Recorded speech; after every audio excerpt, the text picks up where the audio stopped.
आपके अपने YouTube channel global science IQ में आप सभी लोगों का मैं हार्दिक स्वागत करती हूँ। इसी के साथ साथ आप सभी लोगों को गुड इवनिंग। तो जैसा कि आप सभी लोगों ने थंबनेल में देख ही लिया होगा, मैं दिशा यादव आज आपके लिए केमिस्ट्री का एक इम्पोर्टेंट टॉपिक लेकर के आई हूँ जिसका नाम है एसिड, जिसे कहा जाता है अम्ल।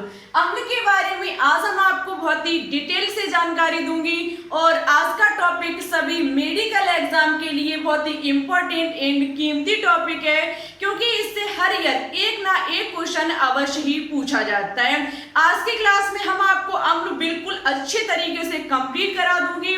आज के बाद आपको कहीं अन्य वीडियो से अम्ल को पढ़ने की जरूरत नहीं पड़ेगी। हम आपको 101% गारंटी देती हूँ कि यदि आज के वीडियो को आपने अंत तक देख लिया तो आज से आपका अम्ल जो है, एसिड जो है, वो बिल्कुल अच्छे से क्लियर हो जाएगा। आज हम आपको जानकारी देंगे कि अम्ल की उत्पत्ति कहाँ से हुई, अम्ल को किसने परिभाषित किया, अम्ल को कितने भागों में बांटा गया है और साथ ही साथ ये भी बताएंगे कि कौन सा अम्ल किस में पाया जाता है। ठीक है, सभी के फॉर्मूले बताएंगे। तो मेरे साथ वीडियो को अंत तक वॉच करते रहना, जिससे कि एग्जाम में यदि यहाँ से कोई एक क्वेश्चन बने तो वो आपसे छूटे नहीं। ठीक है, अच्छे से नोट्स बनाना, मेरे साथ कॉपी पेन साथ लेकर के बैठना। चलिए टाइम ना वेस्ट करते हुए बात करते हैं अपनी इस शानदार क्लास पर। उससे पहले स्टूडेंट्स, यदि आप हमारे चैनल पर अभी अभी न्यू जुड़ रहे हैं तो प्लीज इसे एक बार सब्सक्राइब करके बेल आइकन को प्रेस ऑल पर क्लिक कर लें, जिससे हमारी अन्य आने वाली वीडियो के नोटिफिकेशन आपके पास सबसे पहले पहुंच सके। चलिए तो अब हम बात करते हैं अपनी क्लास पर। देखो, सबसे पहले हम बात करेंगे कि अम्ल को किसने परिभाषित किया। यदि बात की जाए कि अम्ल को किसने परिभाषित किया तो हमारे साथ देखो नोट्स आप खुद बनाना। इसके नोट्स वैसे हमसे जितनी स्क्रीनशॉट बनेगी हम आपको टेलीग्राम चैनल पर सेंड कर देंगे, लेकिन फिर भी यदि अच्छे से नोट्स बनाओगे तो आपके लिए बहुत बेहतरीन रहेगा। ये बहुत जल्दी टॉपिक है, अधिकांश लोग क्वेश्चंस भी इसे पूछ लेते हैं। देखो, यदि बात की जाए कि अम्ल को किसने परिभाषित किया तो याद रखना, एक वैज्ञानिक थे आर्हीनियस। आर्हीनियस नामक वैज्ञानिक ने अम्ल को और क्षार को परिभाषित किया था। ठीक है, अम्ल और क्षार को जो परिभाषित किया था वो किया था आर्हीनियस नामक वैज्ञानिक ने। उन्होंने कहा था कि जो स्टूडेंट्स अम्ल होते हैं, उन्होंने आर्हीनियस नामक वैज्ञानिक ने कहा था कि जो अम्ल होते हैं वो जल में घुल करके H+ आयन देते हैं। अम्ल जो होते हैं वो जल में घुल करके H+ आयन देते हैं। और आर्हीनियस नामक वैज्ञानिक ने कहा था कि जो क्षार होते हैं वो जल में घुल करके OH- देते हैं। इन्होंने कहा था आर्हीनियस नामक ने सर्वप्रथम अम्ल को परिभाषित किया था। उन्होंने कहा था कि जो अम्ल होते हैं वो जल में घुल करके H+ आयन देते हैं और क्षार जो होते हैं वो जल में घुल करके OH- आयन देते हैं। ठीक है, ये बात कही आर्हीनियस नामक वैज्ञानिक ने। साथ ही साथ आगे पॉइंट है कि अम्ल की उत्पत्ति कहाँ से हुई। यदि बात की जाए कि अम्ल की उत्पत्ति कहाँ से हुई तो याद रखना, अम्ल की जो उत्पत्ति हुई है वो हुई है एसिडस। एक शब्द था एसिडस, एसिडस शब्द से इसकी उत्पत्ति हुई। साथ ही साथ इसका जो अर्थ होता है वो होता है खट्टा। इसका जो अर्थ होता है वो होता है खट्टा। किसका? एसिडस शब्द का जो अर्थ होता है वो होता है खट्टा। यहाँ से एक परिभाषा बन के तैयार हुई अम्ल की। क्या है अभी हम आपको डिटेल से लिखवाएंगे। याद रखना, एसिडस जो शब्द है वो लैटिन भाषा का शब्द है। ये शब्द लैटिन भाषा का शब्द है। ठीक है, इतनी चीज आपकी अच्छे से क्लियर हुई कि अम्ल को सर्वप्रथम जो परिभाषित किया था वो आर्हीनियस नामक वैज्ञानिक ने किया था और उन्होंने कहा था कि अम्ल जो होते हैं वो जल में घुल करके H+ आयन देते हैं और क्षार जो होते हैं वो जल में घुल करके OH- देते हैं। क्षार के बारे में आपको हम नेक्स्ट क्लास में जानकारी देंगे। साथ ही साथ उत्पत्ति जो हुई इसकी वो एसिडस शब्द से हुई, जिसका अर्थ होता है खट्टा, और एसिडस जो है वो एक लैटिन भाषा का शब्द है। अब आप आर्हीनियस द्वारा क्या परिभाषा इसकी निकाली गई और इस उत्पत्ति से जो शब्द बना हुआ है उससे क्या है इसकी परिभाषा निकाली गई, उसको हम आपको लिखवाते। तो मेरे साथ इसकी परिभाषाएं लिख लीजिए आप बहुत ही अच्छे तरीके से। वे पदार्थ जो स्वाद में खट्टे होते हैं, वे पदार्थ जो स्वाद में खट्टे होते हैं उनको कहा जाता है अम्ल। ठीक है, वे पदार्थ जो स्वाद में खट्टे होते हैं उनको क्या कहा जाता है? उनको कहा जाता है अम्ल। बहुत इंपॉर्टेंट डेफिनेशन है। यहाँ से एग्जाम में जैसे कि आप क्लास 9th या फिर 10 में 12th में, तो यहाँ से एग्जाम में क्वेश्चंस भी पूछा जाता है। ठीक है, छोटे छोटे क्लासों में इनसे क्वेश्चंस पूछा जाता है। अब आप सीपी नेट की तैयारी करें, मेडिकल लाइन में जाना चाहते हैं, तो यहाँ पर डेफिनेशन नहीं पूछी जाएगी। आपको ऑप्शन में पूछा जा सकता है कि अम्ल स्वाद में कैसे होते हैं, तीखे होते हैं, कड़वे होते हैं, खट्टे होते हैं, या फिर इनमें से सभी। तो याद रखना, अम्ल जो होते हैं वो स्वाद में खट्टे होते हैं, अम्ल कहलाते हैं। ठीक है, अम्ल कहलाते हैं। या फिर हम कह सकते हैं एक परिभाषा और हम कह सकते हैं कि वे पदार्थ, ये आर्हेनियस द्वारा कहा गया था कि वे पदार्थ जो जल में घुल करके, वे पदार्थ जो जल में घुल करके, जल में घुलकर हाइड्रोजन आयन क्या देते हैं? हाइड्रोजन आयन देते हैं, हाइड्रोजन आयन देते हैं, उनको अम्ल कहा जाता है। हाइड्रोजन आयन कहने का मतलब है H+ देते हैं, अम्ल कहलाते हैं। ठीक है, दोनों ही परिभाषा इंपॉर्टेंट है, दोनों को हम प्रूफ करेंगे। देखना स्टूडेंट्स कैसे, आपको पता है कि HCl जो हमारा हाइड्रोक्लोरिक अम्ल होता है, जो ये हाइड्रोक्लोरिक HCl होता है वो अम्ल होता है। ठीक है, यदि कोई भी पदार्थ जैसे कि HCl है, यदि इसको जल में घोला जाएगा तो ये H+ आयन देगा और Cl- जो होगा वो बाहर निकल जाएगा।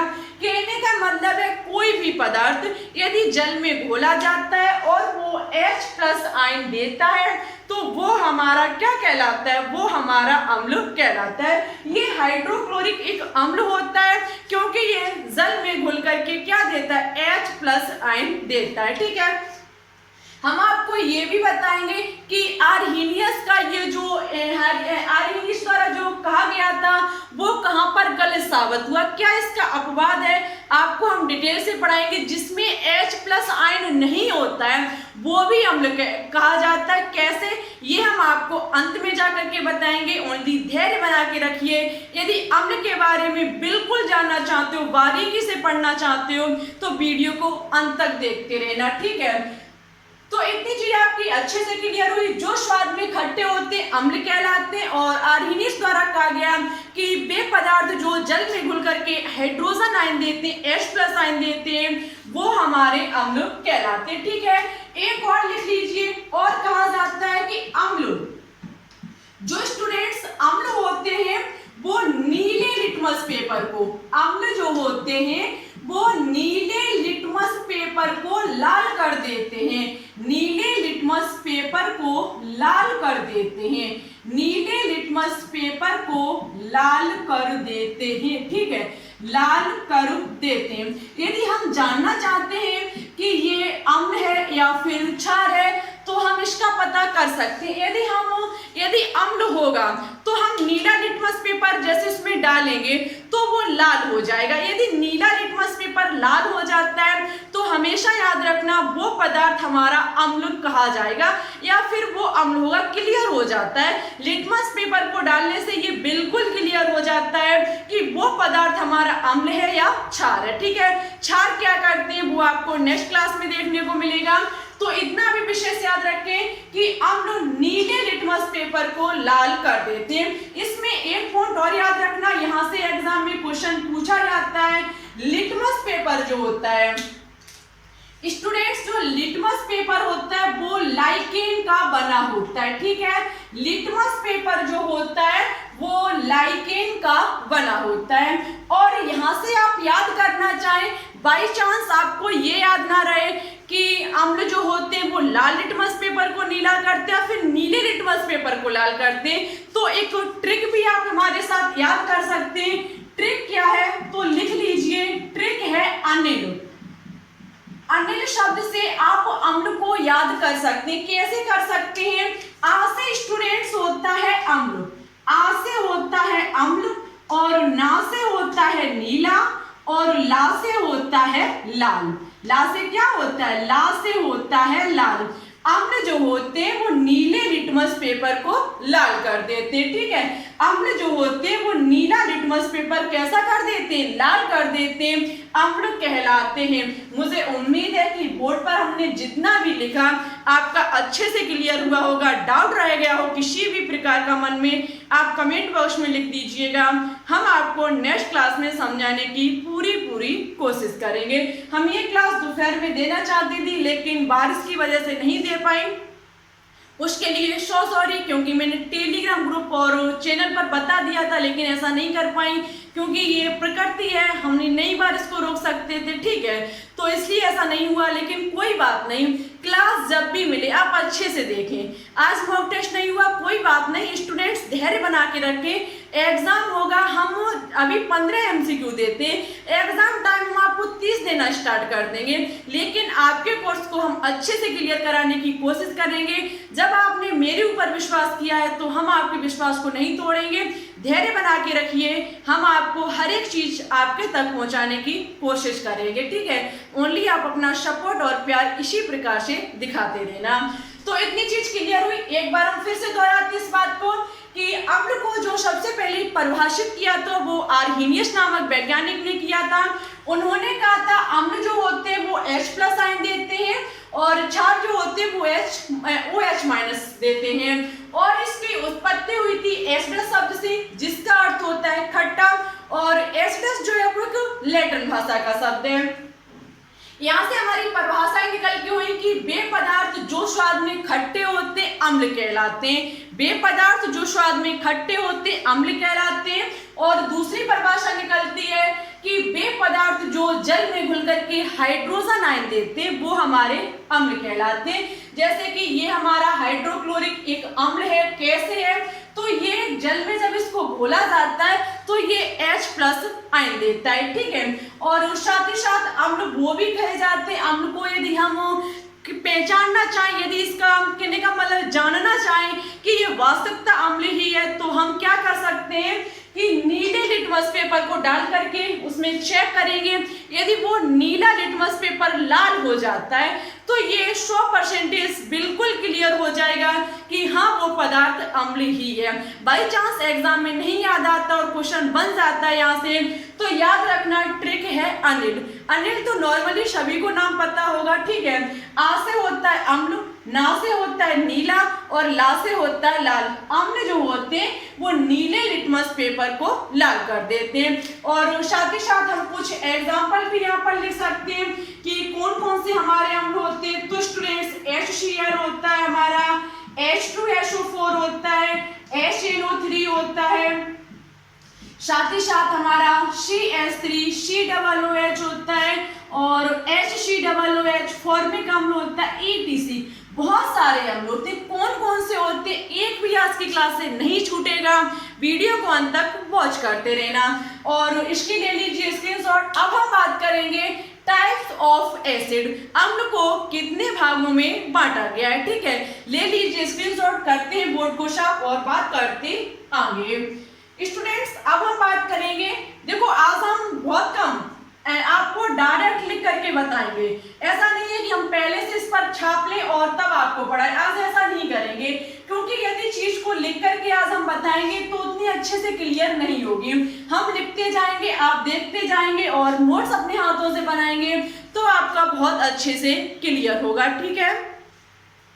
तो अच्छे से क्लियर करने के लिए आज मैंने विचार किया कि आपको डायरेक्ट बोर्ड पर हम लिखाएंगे और आप अच्छे से उन्हें नोट्स करेंगे। देखो अम्ल के प्रकार, यहां से अम्ल भी हटा देते हैं। अब बात करेंगे हम अम्ल के प्रकार। अम्ल के प्रकार, अम्ल को कितने भागों में बांटा गया है, तो नोट्स के अच्छे से नोट डाउन कर लीजिए। अम्ल को 2 भागों में बांटा गया है। अम्ल को पहले बांटा गया है स्रोत के आधार पर, अम्ल को पहले बांटा गया है स्रोत के आधार पर।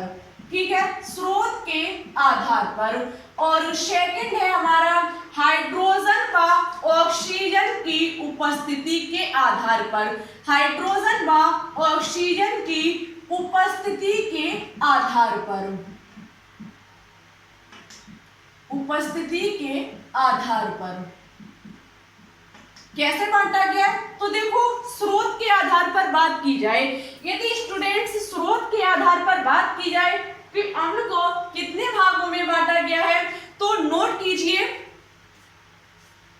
स्रोत के आधार पर जो अम्ल को बांटा गया है वो दो भागों में बांटा गया है। स्रोत के आधार पर अम्ल को दो भागों में बांटा गया है, प्रबल अम्ल और दुर्बल अम्ल। ये आपने सुना होगा छोटी छोटी क्लासों में, लेकिन आज हम आपको बहुत इजी तरीके से बताएंगे कि कौन प्रबल अम्ल होता है और कौन दुर्बल अम्ल होता है। प्रबल अम्ल और दुर्बल अम्ल, ठीक है, प्रबल अम्ल और दुर्बल अम्ल। स्टूडेंट्स, हम यहाँ पर आपको बताना चाहती हूँ कि जो आपका प्रबल अम्ल होता है इसको कहा जाता है अकार्बनिक अम्ल। प्रबल अम्ल को कहा जाता है अकार्बनिक अम्ल, अकार्बनिक अम्ल। प्रबल अम्ल को अकार्बनिक अम्ल कहा जाता है, जबकि दुर्बल अम्ल को जो कहा जाता है वो कार्बनिक अम्ल कहा जाता है। ठीक है, दुर्बल अम्ल को कार्बनिक अम्ल या फिर खनिजीय अम्ल भी कहा जाता है। ये आपका अच्छे से क्लियर हुआ कि स्रोत के आधार पर अम्ल को दो भागों में बांटा जाता है, प्रबल अम्ल और दुर्बल अम्ल। प्रबल अम्ल को अकार्बनिक अम्ल भी कहा जाता है और दुर्बल अम्ल को कार्बनिक अम्ल भी कहा जाता है। स्टूडेंट्स, यदि आप याद करना चाहते हैं कि कौन हमारा प्रबल अम्ल है और कौन हमारा दुर्बल अम्ल है, तो आज ही अच्छे से नोट डाउन करें। जो हमारे प्रयोगशाला में बनते हैं, प्रयोगशाला में जो अम्ल हमारा प्रयोगशाला में बनता है, सॉरी, जो हमारे प्रबल अम्ल होते हैं ये प्रयोगशाला में बनते हैं। ये जो हमारे प्रबल अम्ल होते हैं ये प्रयोगशाला में बनते हैं। ठीक है, हमेशा याद रखना ये प्रयोगशाला में बनते हैं, जबकि प्रयोगशाला में बनते हैं, प्रयोगशाला में बनते हैं। जबकि स्टूडेंट्स, दुर्बल अम्ल की बात की जाए तो याद रखना दुर्बल अम्ल जो होते हैं ये प्राकृतिक होते हैं। दुर्बल अम्ल जो होते हैं वो कैसे होते हैं? ये हमारे प्राकृतिक होते हैं, ये प्रकृति की देन है, प्राकृतिक होते हैं। कैसे होते हैं देखो हम आपको बताते हैं।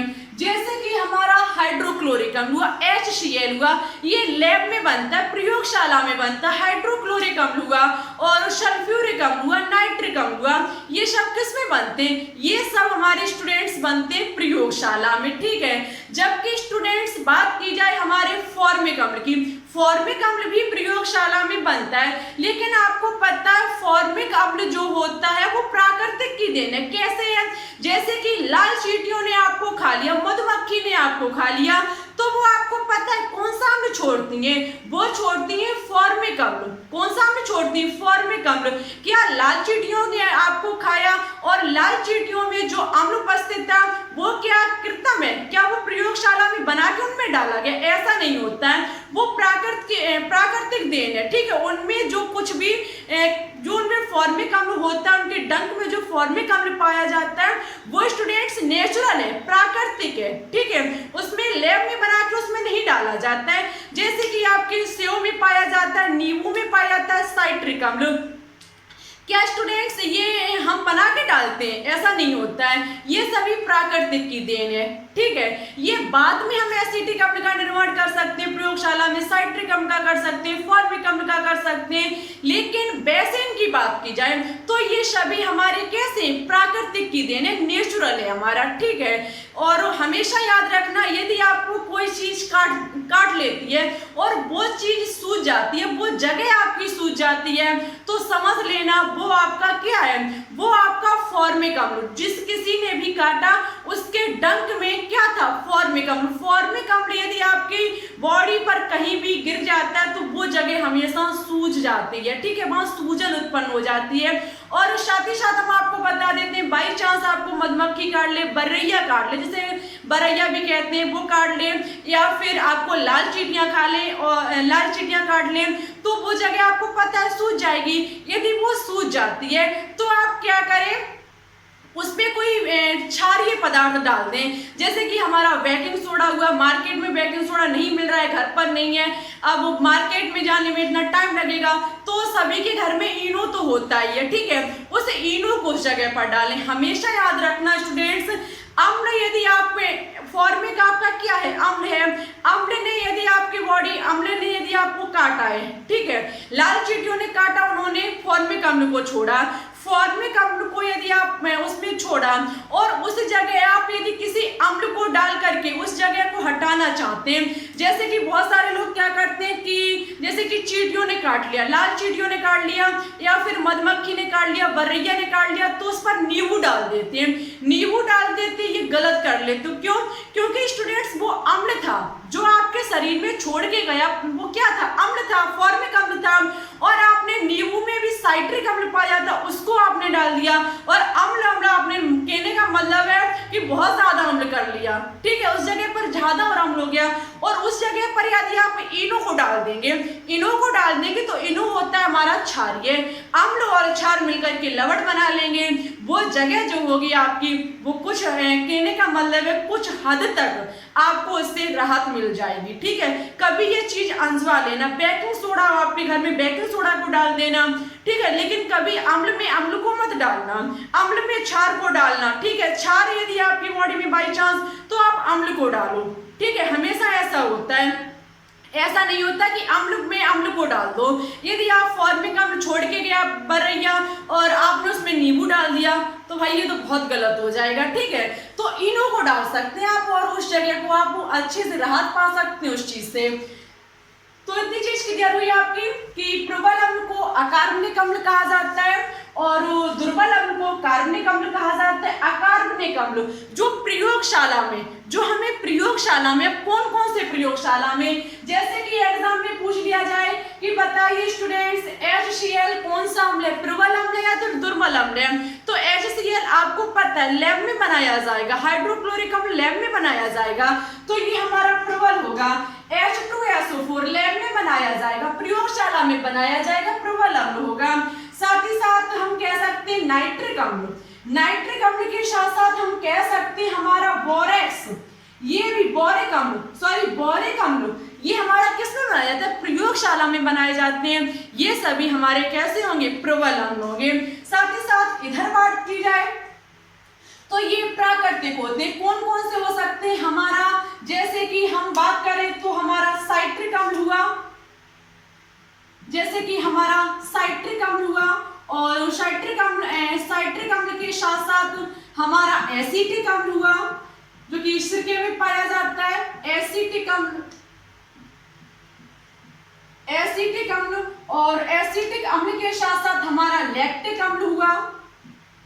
सभी बताएंगे कौन किसमें पाया जाता है, लैक्टिक अम्ल हुआ, लैक्टिक अम्ल के साथ साथ हमारा फॉर्मिक अम्ल हुआ, बहुत सारे, अभी हम आपको सभी के नाम बताएंगे। फॉर्मिक अम्ल हुआ, फॉर्मिक अम्ल हुआ, ये सभी कैसे हैं, ये सभी हमारे प्राकृतिक नेचुरल है, ठीक है। ये हमारे कैसे सभी नेचुरल है, जो कि कैसे होते हैं, दुर्बल होते हैं, अकार्बनिक अम्ल होते हैं। तो उम्मीद है मुझे, नहीं सॉरी कार्बनिक अम्ल होते हैं। मुझे उम्मीद है कि इतनी चीज आपकी अच्छे से क्लियर हुई होगी। डाउट रह गया हो मन में तो बता दीजिएगा। स्टूडेंट्स H और O की उपस्थिति के आधार पर बात की जाए तो इन्हें दो भागों में बांटा जाता है। इनको कितने भागों में बांटा जाता है, दो भागों में, हाइड्रा अम्ल और ऑक्सी अम्ल, हाइड्रा अम्ल और ऑक्सी अम्ल, हाइड्रा अम्ल और ऑक्सी अम्ल। हाइड्रा अम्ल जो होते हैं जिनमें हाइड्रोजन आयन, जिनमें हाइड्रोजन होता है वो हमारे हाइड्रा आयन होते हैं, हाइड्रा अम्ल होते हैं। जैसे कि हमारा HCl हुआ, HBr हुआ, HI हुआ, और साथ ही साथ हमारा HCl हुआ। इनमें आप देख सकते हैं हाइड्रोजन है, ठीक है। जिसमें हाइड्रोजन होती है वो हाइड्रा अम्ल होते हैं, और जिनमें हमारी हाइड्रोजन और ऑक्सीजन दोनों होते हैं वो हमारे ऑक्सी अम्ल होते हैं। जैसे कि HNO3 हुआ, HNO3 के बाद हमारा H3PO4 हुआ। ये सभी सभी हमारे ऑक्सीय अम्ल है। ठीक है, उम्मीद है अच्छे से क्लियर हुआ होगा। एक बार फिर से, अम्ल के प्रकार, अम्ल को दो भागों में बांटा जाता है, स्रोत के आधार पर और हाइड्रोजन और ऑक्सीजन की उपस्थिति के आधार पर। स्रोत के आधार पर इन्हें दो भागों में बांटा जाता है, प्रबल अम्ल और दुर्बल अम्ल। साथ ही साथ प्रबल अम्ल जो हमारे होते हैं वो अकार्बनिक अम्ल होते हैं, जो कि प्रयोगशाला में बनते हैं। ठीक है, ये हमारे किसमें, प्रयोगशाला में बनाने वाले अम्ल हैं। और दुर्बल अम्ल हमारे कार्बनिक होते हैं। कार्बनिक का मतलब क्या है, जिनमें कार्बन उपस्थित होगा। कार्बनिक अम्ल का मतलब है कि ऐसा अम्ल जिसमें कार्बन उपस्थित होता है। ये हमारे प्राकृतिक होते हैं, नेचुरल होते हैं, जैसे कि साइट्रिक अम्ल हुआ, एसिटिक अम्ल हुआ, लैक्टिक अम्ल हुआ, फॉर्मिक अम्ल हुआ। फॉर्मिक अम्ल लाल चींटियों में, तो ये हमारा प्राकृतिक है, प्रकृति की देन है। ठीक है, तो इस प्रकार से, और हाइड्रोजन और ऑक्सीजन की उपस्थिति के आधार पर हाइड्रा अम्ल होता है और ऑक्सी अम्ल होता है। हाइड्रा अम्ल वे होते हैं जिनमें हाइड्रोजन होता है, और ऑक्सी अम्ल वो होते हैं जिनमें हाइड्रोजन और ऑक्सीजन दोनों उपस्थित होती है। उम्मीद है अच्छे से क्लियर हुआ होगा। क्लास अच्छी लग रही हो तो प्लीज क्लास को लाइक करें, दोस्तों के साथ शेयर करें। इसी के साथ साथ आप ले लीजिए स्क्रीनशॉट। हम बात करते हैं एक एक अम्ल पर। हम बात करेंगे हाइड्रोक्लोरिक अम्ल क्या है, सल्फ्यूरिक अम्ल क्या है, नाइट्रिक अम्ल क्या है, और ये हमारा बोरिक अम्ल क्या है, साइट्रिक अम्ल, एसिटिक अम्ल, जितने भी अम्ल सभी पर डिटेल से चर्चा करेंगे। ठीक है, ऐसा पॉइंट नहीं छोड़ेंगे जहां पर आपको एग्जाम टाइम प्रॉब्लम हो। एग्जाम टाइम आपको हम प्रॉब्लम नहीं होने देंगे। वीडियो को अंत तक वॉच करते रहना, बहुत ज्यादा बेनिफिट मिलेगा। तो फिर ठीक है, अब हम बात करते हैं आगे।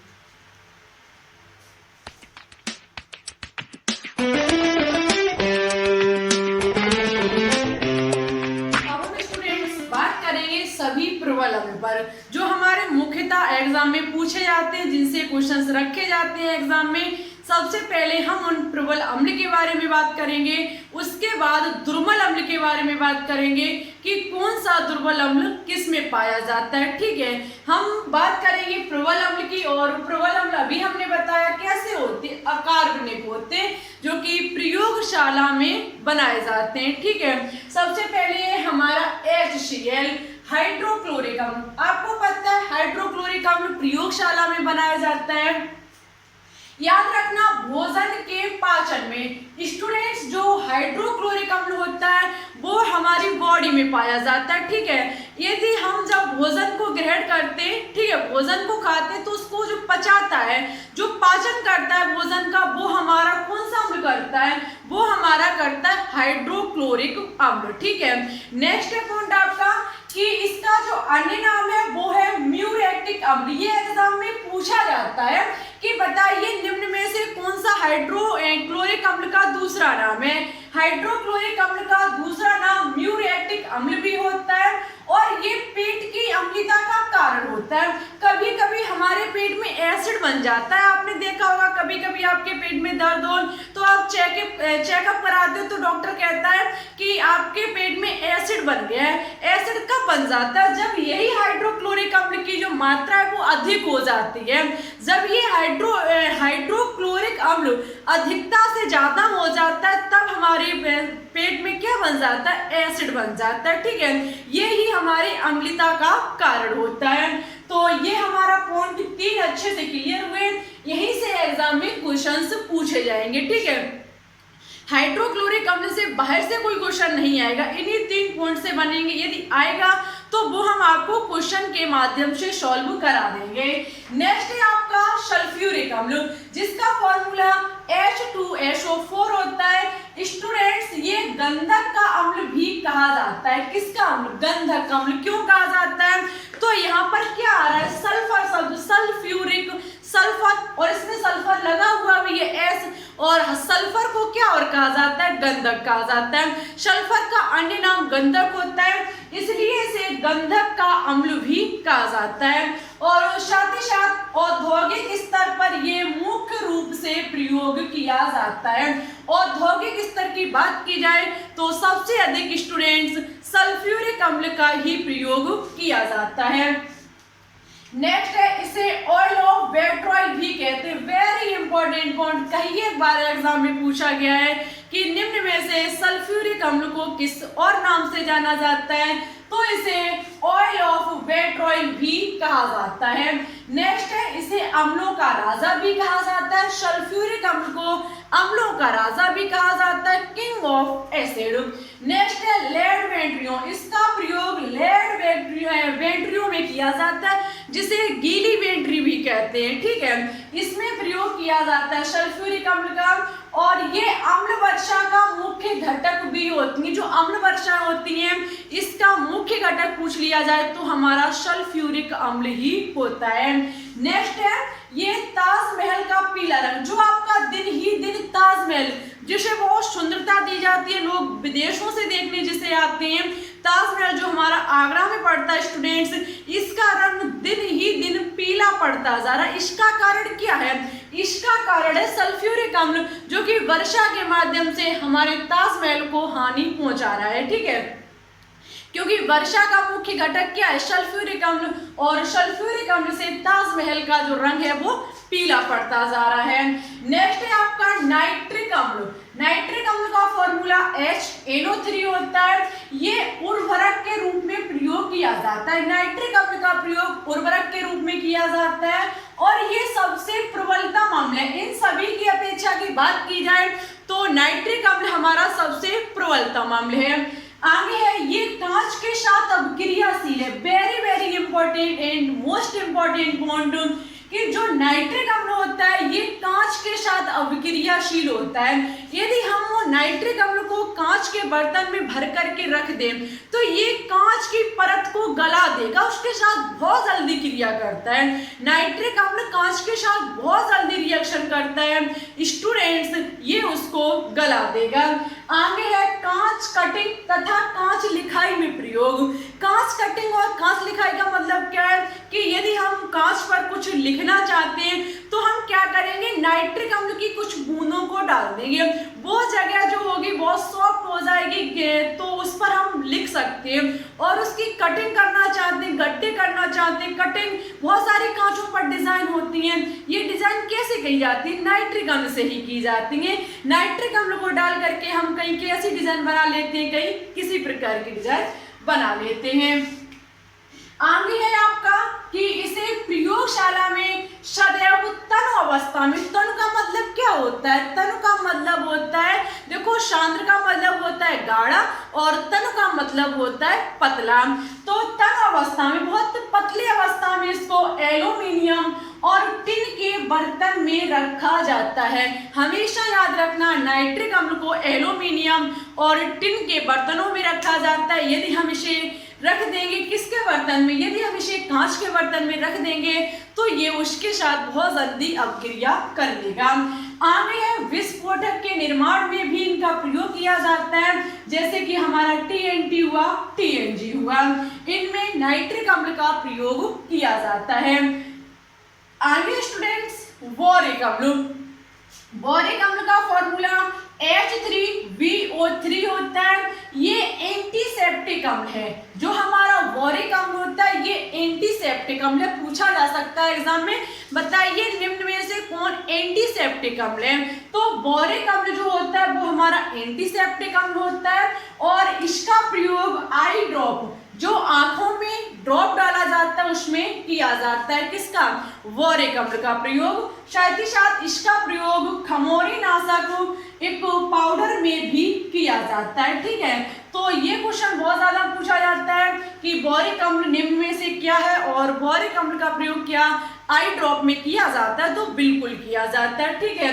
उम्मीद है कि चारों प्रबल अम्ल आपके बहुत अच्छे से क्लियर हुए होंगे। डाउट रह गया हो मन में तो बता दीजिएगा, हम आपको नेक्स्ट क्लास में समझाने की पूरी कोशिश करेंगे। अब स्टूडेंट्स बात करेंगे हम दुर्बल अम्ल पर। कौन सा दुर्बल अम्ल किसमें पाया जाता है और क्या उसके फॉर्मूले होते हैं, सभी पर हम डिटेल से चर्चा करेंगे। तो फिर इसके ले लीजिए स्क्रीनशॉट, बात करते हैं आगे।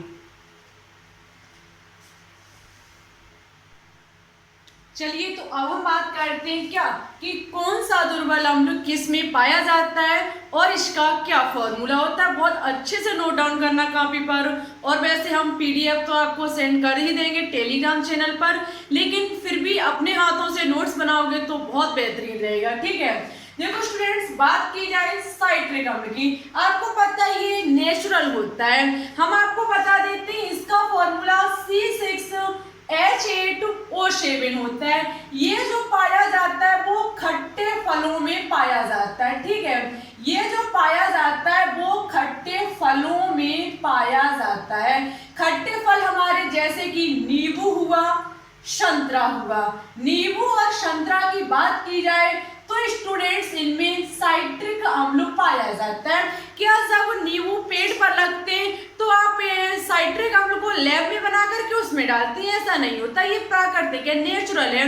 ये प्रकृति की देन है कि नींबू में साइट्रिक अम्ल पाया जाता है। ठीक है, संतरे में भी साइट्रिक अम्ल पाया जाता है।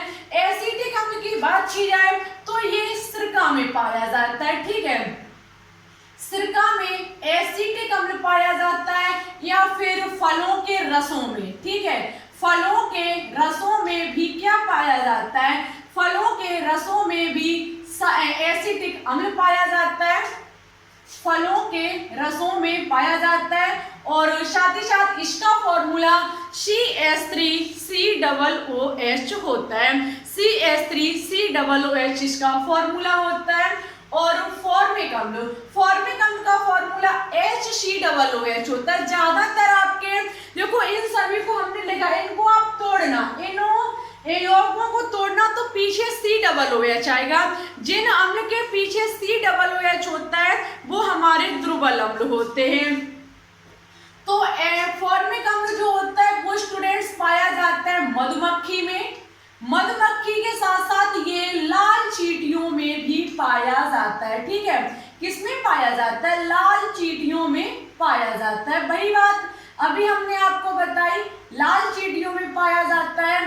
क्या हम लाल चींटियों जैसे हमें काट लेती हैं तो हमारी वो जगह सूज जाती है। ठीक है, तो लाल चींटियों के काटने पर क्या होता है? उसमें फॉर्मिक अम्ल पाया जाता है। और फॉर्मिक अम्ल जैसे ही लाल चींटी या फिर मधुमक्खी या फिर बर्रैया जिसे कह सकते हैं, उसने हमारे बॉडी पर काटा और फॉर्मिक अम्ल को छोड़ा। ठीक है, और क्या हमने लाल चींटी या फिर बर्रैया हुई इसके डंक में फॉर्मिक अम्ल मिलाया था? ऐसा नहीं था, ये प्राकृतिक की देन है, नेचुरल चीज है। ठीक है, और फॉर्मिक अम्ल यदि मुझे बॉडी पर कोई कीड़ा काट लेता है और उस पर सूजन हो जाती है तो स्टूडेंट समझ आइएगा कि उसने फॉर्मिक अम्ल छोड़ा है। ठीक है, उसके जो काटने पर उसने जो छोड़ा है वो फॉर्मिक अम्ल है। उस सूजन को यदि आप हटाना चाहते हैं क्योंकि उसने अम्ल को छोड़ा, अम्ल को हटा सकता है क्षार, और क्षार हमारा बेकिंग सोडा होगा, इसको डाल के हटा सकते हैं। कहने का मतलब उससे राहत पा सकते हैं। और साथ ही साथ हमारा ये इनो हुआ, पीने वाला इनो,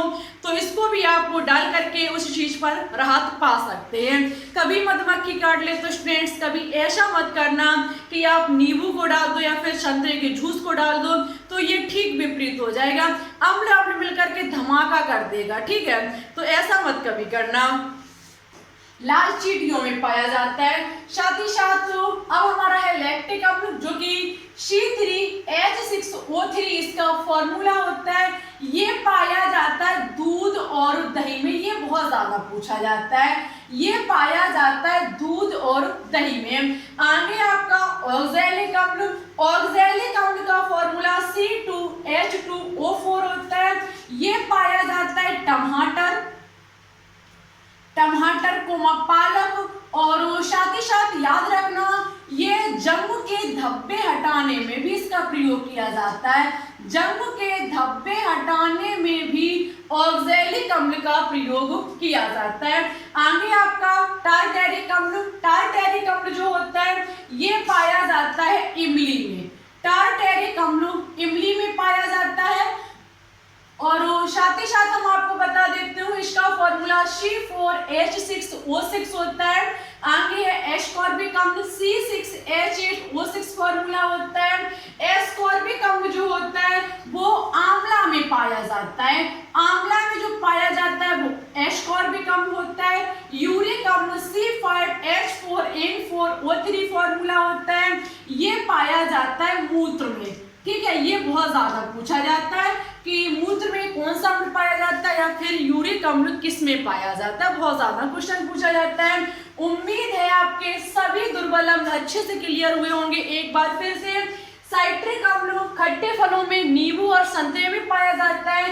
एसिटिक अम्ल जो होता है वो आपके सिरके में पाया जाता है, और फॉर्मिक अम्ल जो होता है वो मधुमक्खियों में पाया जाता है, लाल चींटियों में, बर्रैया में, कीड़े मकोड़ों में पाया जाता है। ठीक है, आगे आपका लैक्टिक अम्ल जो कि दूध और दही में पाया जाता है। ऑक्सैलिक अम्ल टमाटर, पालक, जंग के धब्बे हटाने में किया जाता है प्रयोग। टार्टरिक अम्ल इमली में पाया जाता है। एस्कॉर्बिक अम्ल आंवला में पाया जाता है, और यूरिक अम्ल जो होता है वो मूत्र में पाया जाता है। ठीक है, उम्मीद है आपके सभी अम्ल अच्छे से क्लियर हुए होंगे। कुछ पॉइंट और मुझे डिस्कस करने हैं कि ऐसे कौन से अम्ल हैं जिनमें H+ आयन नहीं होता है लेकिन फिर भी वो अम्ल कहे जाते हो, क्या इसके रासायनिक गुणधर्म अम्ल के इनके बारे में थोड़ी सी जानकारी आपको दे देते हैं। उसके बाद हम वीडियो को यहीं पर समाप्त करते हैं। इसी के साथ साथ अंत तो समय आ ही रहा है क्लास का, तो प्लीज इसे एक बार लाइक कर दें, दोस्तों के साथ शेयर कर दें। चैनल पर अभी न्यू जुड़ रही हो तो प्लीज इसे एक बार सब्सक्राइब करके बेल आइकन को प्रेस ऑल पर क्लिक कर लें। ले लीजिए स्क्रीनशॉट, बात करते हैं आगे। चलिए, तो अब हम बात करते हैं अम्लों के रासायनिक गुण पर। ठीक है, ये हमारी अंतिम चीज है अम्ल के बारे में। देखो स्टूडेंट्स, अम्ल जब धातु के साथ क्रिया करता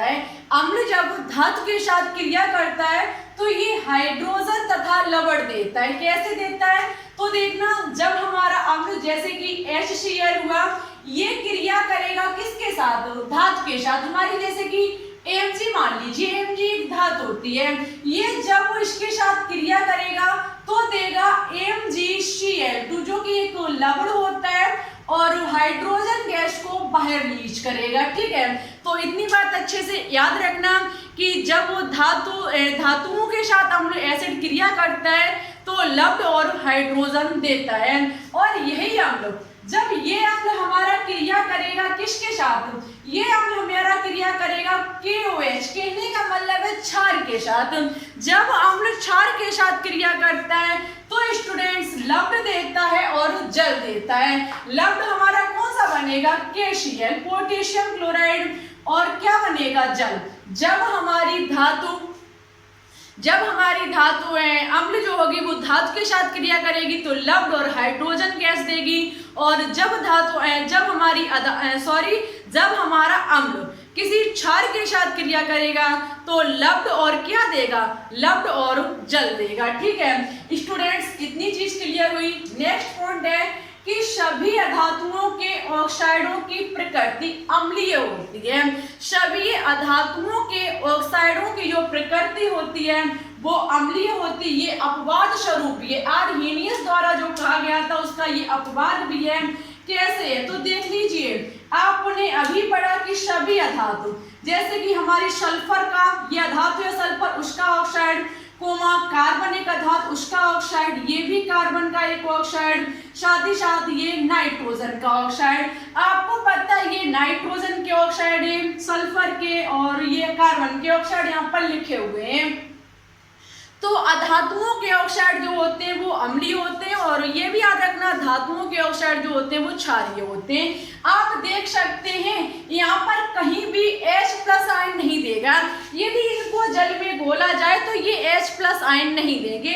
H+ आयन न देने के बावजूद भी ये हमारे अम्ल कहे जाते हैं। यहाँ पर आर्हेनियस द्वारा जो परिभाषा दी गई थी वो यहाँ पर गलत साबित होती है कि सभी अम्ल जल में घुल करके H+ आयन नहीं देते हैं। कुछ ऐसे भी अम्ल होते हैं जो हमारे बिना H+ आयन के अम्लीय होते हैं। ठीक है, जैसे कि सल्फर डाइऑक्साइड हुई हमारी, कार्बन मोनोऑक्साइड, कार्बन डाइऑक्साइड, और हमारी ये नाइट्रोजन डाइऑक्साइड, ये हमारे ऑक्साइड है किसके, अधातुओं के, और वे कैसे हैं, अम्लीय हैं। बिना हाइड्रोजन आयन के भी ये हमारे अम्लीय कहा जाते हैं। क्वेश्चन बहुत बेहतरीन है, एग्जाम में बनने लायक है, तो आप इस चीज को बहुत अच्छे से याद रखें। मुझे उम्मीद है कि अम्ल आपका जो एसिड है वो बहुत अच्छे से क्लियर हुआ होगा और इतने अच्छे तरीके से आपने कभी पहले नहीं पढ़ा होगा। यदि पढ़ा हो तो बता दीजिएगा कमेंट बॉक्स में, और साथ ही साथ ये जरूर बताना क्लास कैसी लगी।